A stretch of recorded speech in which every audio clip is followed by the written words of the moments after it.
예, 안녕하세요. 한자 TV에서 야심차게 준비하고 있는 주제별 한자 콘텐츠 가운데 이제 첫 번째 주제로 한자 탐구 생활을 시작합니다.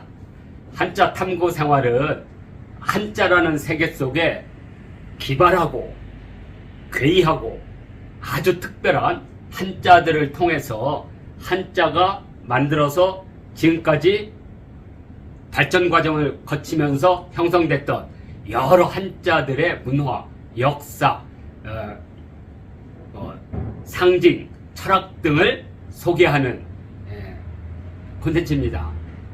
오늘 시작하게 되는 한자 탐구의 제1강은 지금 보시는 이 글자입니다. 한눈에 참 이게 이제 이렇게 됐는데 한눈에 참 이게 도대체 무슨 글자일까 이게 눈에 들어오지 않습니다. 한자가 갖고 있는 아주 특별한 묘미 중에 하나인데 이것을 합체자라고 합니다. 이 글자는 무려 4개의 글자가 만들어서 하나의 상징 체계를 갖고 있습니다. 자, 어떤 글자인지 이제 물론 이 그림을 보면 이 글자의 내용이나 성격을 약간 추측할 수가 있습니다. 왜냐하면 여기 보니까 공자와 맹자가 나오고 그 다음에 공부하는 학동들의 모습들이 보입니다. 그러니까 이것은 아마 서당이나 학교 또는 공부 또는 유교 뭐와 관계되는 어떤 글자라는 걸 알 수가 있겠죠. 자, 이 글자는 어디서 주로 만날 수 있느냐? 자, 이것은 어떤 거실에 서재를 이렇게 알 수가 있죠. 서재에 뭐 걸려 있습니다. 이것은 이제 이 출처를 항상 밝혀야 되기 때문에 그래서 이걸 보면 글과 관련이 있겠구나 이렇게 유추할 수가 있습니다. 자, 그러면 지금 여기 보이죠? 이렇게 보이고 그 밑에 이렇게 서재가 있습니다.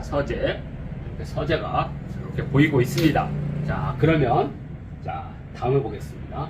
자, 이 앞에 보인 글자와 이제 관련이 있는 문장을 하나 소개해 드리겠습니다.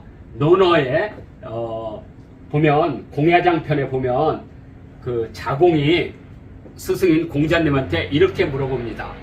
자공은 아마 공자 학단의 그러니까 육아집단이죠. 육아집단의 경제적 문제를 해결해준 요즘 말로 하면 기업가입니다.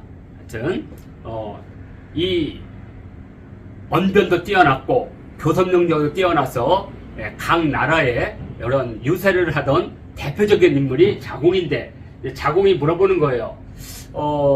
그 스승님의 우리 이제 사형인데 스승님의 제자 가운데 그렇게 뛰어난 것 같지도 않고 그런데 공문자는 어떻게 해서 그 시호에 문이라는 게 들어갑니까? 이 고대 예제 사유에서 가장 높은 시호가 문과 무예요. 그래서 주나라가 봉건제를 만들면서 종묘를 세우게 되죠. 그래서 종묘에 소목이라고 하는 가장 대표적인 물론 시조가 있고 소목을 할 때 문왕과 무왕을 가장 이상적인 군주로 내세우죠. 그래서 문자가 들어가는 것은 학문을 하는 사람에게 있어서는 영예로운 시호 중에 하나입니다. 그래서 왜 이 공문자에게는 문을라고 합니까? 했더니 공자께서 말씀하시기를 민이호학 불치하문이다. 이것이 그를 문자라고 부르는 까닭이다. 이렇게 돼서 여기 민이호학 불치하문 물론 이제 이 민이호학 불치하문을 2개의 가치관으로 보는 사람이 있습니다. 민이호학 그리고 불치하문. 그래서 일반적인 해석은 공문자는 총명하면서 배우기를 좋아하고 그 다음에 아랫사람에게 묻기를 부끄러워하지 않는다. 그래서 이렇게 2개로 보는 관점이 있는데 요즘에 이제 또 새로운 이제 학설이나 관점이 있습니다. 그것은 3개로 보는 관점이에요. 그게 뭐냐? 민 그리고 호학. 그러니까 민이호학을 총명하면서 공부하는 이런 게 아니라 민은 따로 호학을 따로. 그다음에 불치함은 그럼 뭐냐?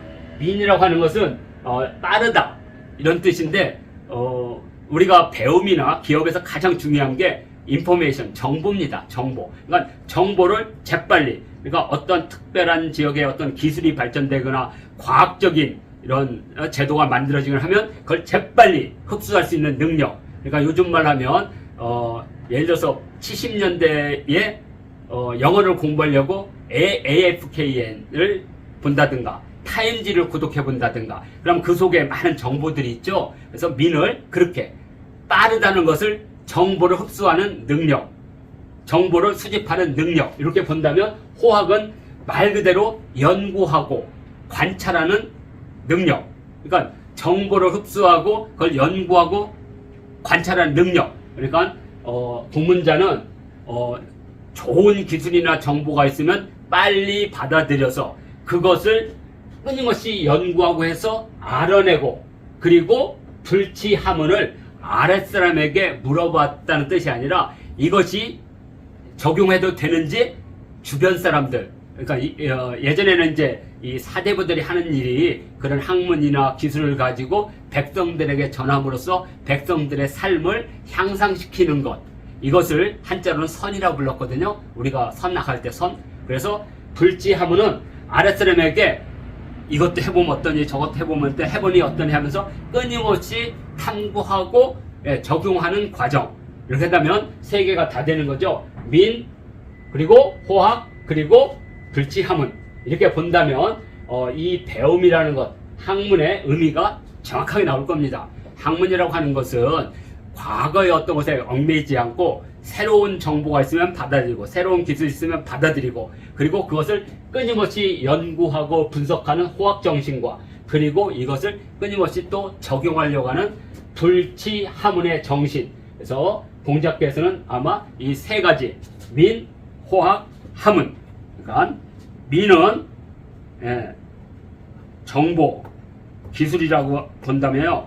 호학은 연구, 분석, 그리고 하문은 적용이 되겠습니다. 끊임없이 적용하고, 그죠? 그리고 아랫사람들에게 실험하고, 그래서 이런 것들이 모든 사회에 퍼져나가는 것. 이것이 유학자들이 꿈꾼 사대부의 정신이었던 거죠. 자, 또 하나는 보겠습니다. 배움이라고 하는 것은 이렇게 민, 그리고 호학, 그리고 불치하문. 자, 요것은 순자, 관악편에 있는 건데 무지 유명하죠. 청출어람이라고 하는 사자성어로 많이 알려졌는데 원문은 이렇게 되어 있습니다. 원문은 청이라고 하는 것, 우리가 보통 푸르르다. 푸르르다 하는 것은 어디서 왔냐? 쪽빛에서 왔다는 거죠. 취지우람. 그런데 쪽빛보다 더 푸르다 이거죠. 그러니까 어떤 바탕색에서 색이 나왔는데 그 색이 그 바탕색보다 더 짙은 색채를 갖고 있다. 자, 이것은 순자가 갖고 있는 사상적인 의미를 보면 순자는 과거에 성인들이나 군자들이 갖고 있던 선학, 이것이 나름대로 의미는 있지만 오늘과 내일을 가는 데는 또 새로운 학문이 필요하다. 그래서 순자는 선학보다는 후학론을 더, 그래서 과거에 위대한 왕이 나와가지고 이렇게 했다는 선왕론은 이상적인 거고 현실적으로는 오늘의 왕이 군주가 어떻게 부국강병을 하느냐를 더 중요하게 여겼습니다. 이걸 후왕론 또는 후학론이라고 합니다. 그래서 이것은 바로 이 람이라고 하는 것은 말 그대로 선학 또는 선왕론이 되겠죠. 선왕론. 그런데 순자는 늘 후왕론을